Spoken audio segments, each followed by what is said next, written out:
Hey guys, welcome back to my channel, and if you're new here, welcome. I'm excited to have all of you guys here on my channel, and I'm excited that you are all gonna be here and join me with this pregnancy journey. This isn't my first pregnancy, so I kind of know how it goes, but I know that each pregnancy is totally different, so it's gonna be exciting to go through this journey with you guys and to kind of see how it'll be compared to my first pregnancy with Jayden. Now, I didn't vlog while I was pregnant with Jayden, but I did keep a journal while I was pregnant with him.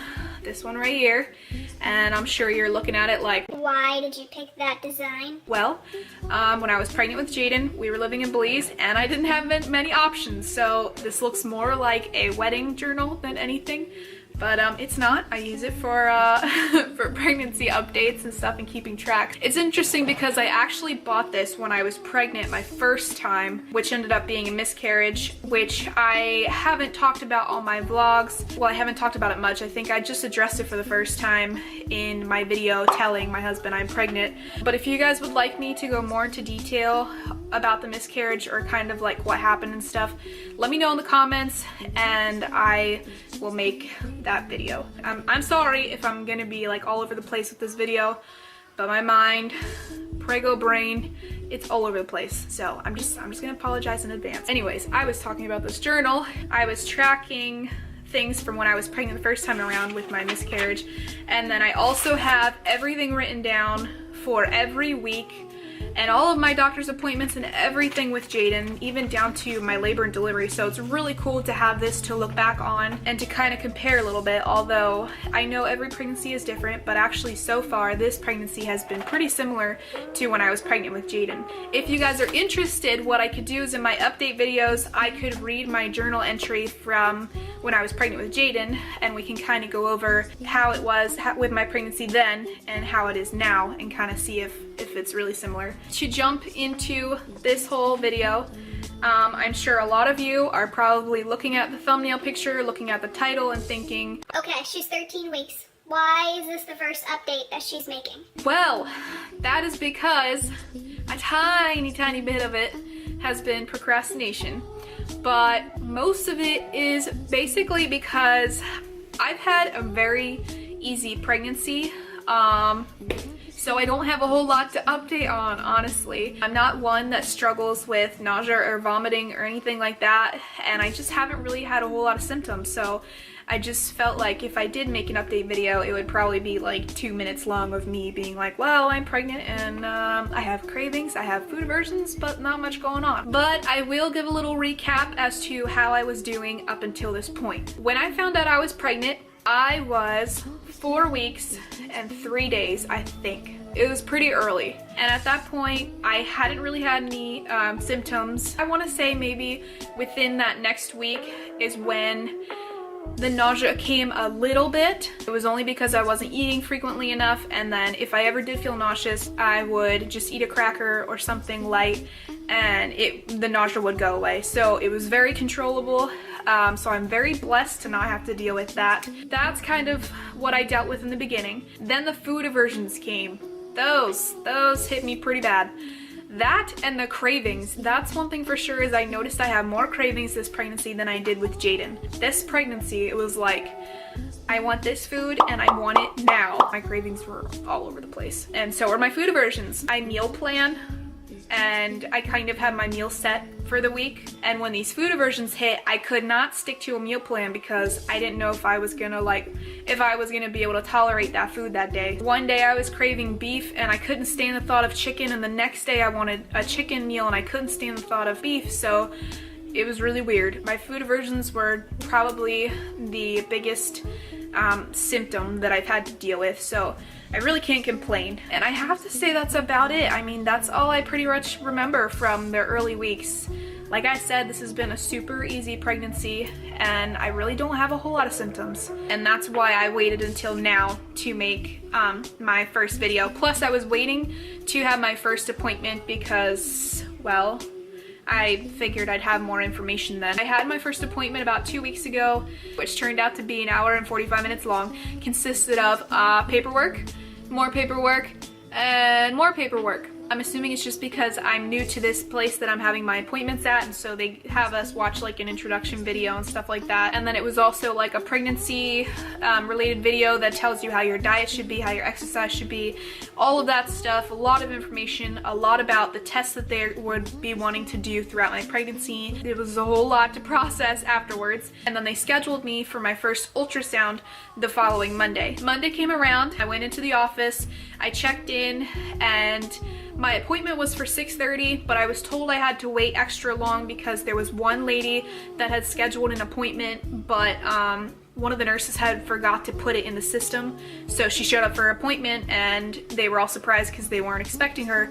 So she got squeezed before me. After that lady got done, it was my turn to go back. I got into the room and she was like, so have you ever had a transvaginal, I think that's what you call it, transvaginal ultrasound before? and I was like, no.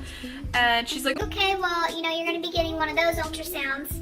and I was like, okay. She did explain that the reason I had to get a transvaginal ultrasound was because Jayden was a C-section. She didn't explain why that ultrasound would be better after I had a C-section. She just told me that I would have to get this ultrasound because I had a C-section previously. So I don't know why that is. Anyways, I was like, whatever, I'll just give me the ultrasound. I want to see how the baby's doing and stuff like that, because at that point I was super nervous, obviously scared, because my first pregnancy was a miscarriage, and after you go through something like that, it's really hard on you the first few weeks of when you're pregnant and you're not sure how the baby's doing. So I was really scared that I wasn't gonna see a heartbeat on the monitor again. So when she started to check, the first thing I saw was the baby, and I saw the heart pumping, and I was like, oh, okay, it can become more real for me now. Like, the baby's alive, baby's doing good, that's good. She did tell me the heartbeat was 166 beats per minute, which, fun fact, Jayden's heartbeat around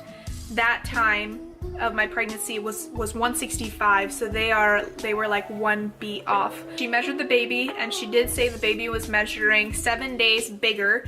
So at the time when I had my ultrasound, I think she said I was 11 weeks and 6 days, and the baby was measuring 12 weeks and 6 days. So that's basically how that went. She just was pretty quiet while doing the ultrasound. I don't know if she was really rushing the ultrasound or if that's just how she does things, and she kind of just measures and goes about it, and then you don't really get to like look at the baby for a while. I don't know. I remember with my ultrasounds with Jayden, we kind of got to look at the baby for a little while, so I don't know, that was kind of a disappointment. I just kind of felt like maybe she was rushing things because I was the very last person to come into the office for that day, and also because that one lady had gotten squeezed before me. So that kind of sucked, but the upside to it was getting 2 pictures of the baby's profile, which I will actually show you at the end of this video. Like I said, she didn't say a whole lot while she was doing the ultrasound, but she did tell me that she would forward my results to another person that was supposed to look over them,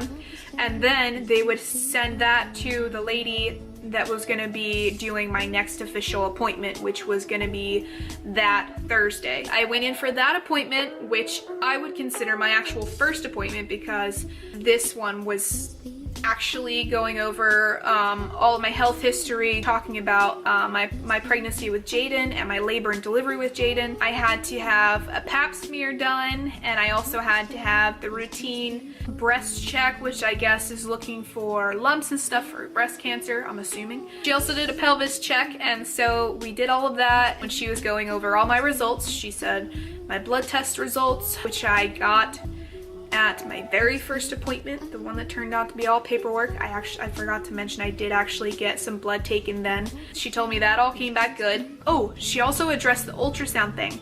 She had told me that typically they would change the due date if the baby is measuring bigger than 7 days, and since this baby was measuring just 7 days ahead, they weren't going to change my due date, so my due date is still the same, which is September 24th, 2019. I don't know if I really had to address the year, but there you have it in full. She said the heart rate was good. She did tell me that one thing showed up on my ultrasound, and that was that my placenta attached closer to the bottom of my uterus near the cervix, and that part of the placenta was kind of starting to cover the cervix. And she said right now it's not a concern because during the first trimester, if a placenta is low, chances are as the uterus starts to grow, it'll take that placenta and carry it up the side wall as the uterus is growing. So The only concern would be is if that placenta doesn't move, well then later on when I'm closer to going into labor, if that is covering the cervix, obviously the baby's not going to be able to come through, and I would have to have a C-section. So she did say they're going to be watching for that. After we talked about that, she told me that we were actually going to be able to hear the baby's heartbeat this time. She placed the Doppler thing, or the little wand, on my stomach, and immediately picked up the heartbeat like that. And she was like, "Oh, you're making my job easy for me."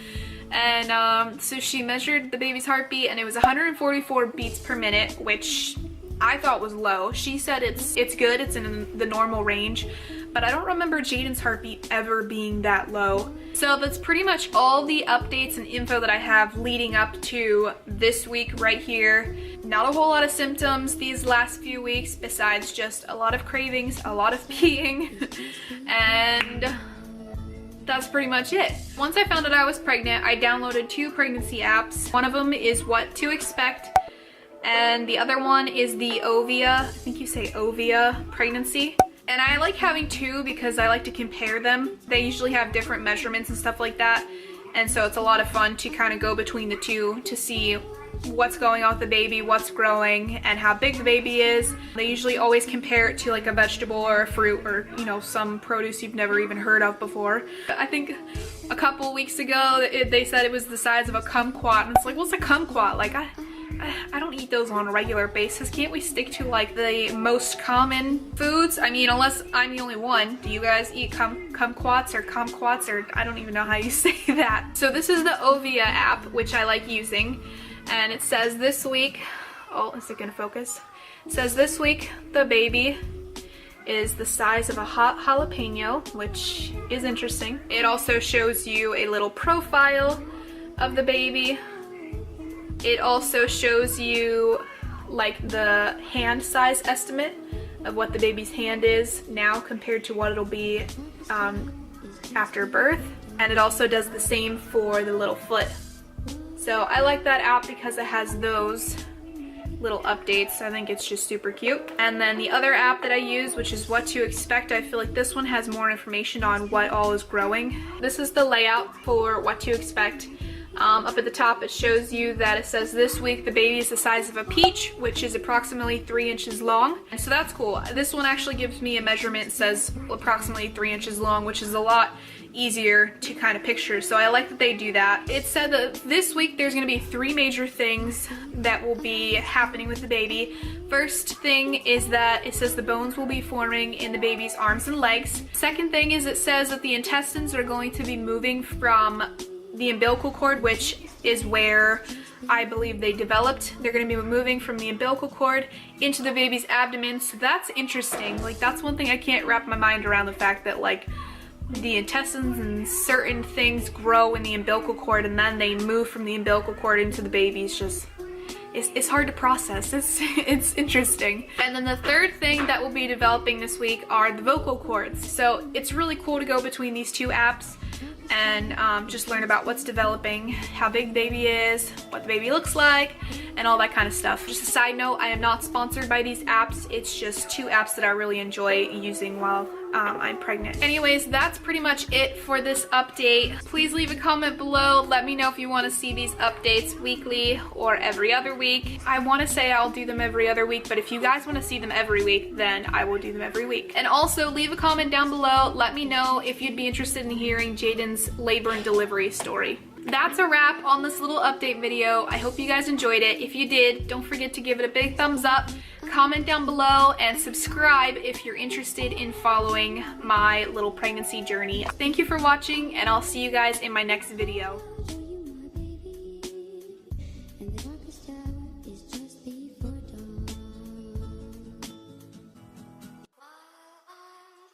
With the music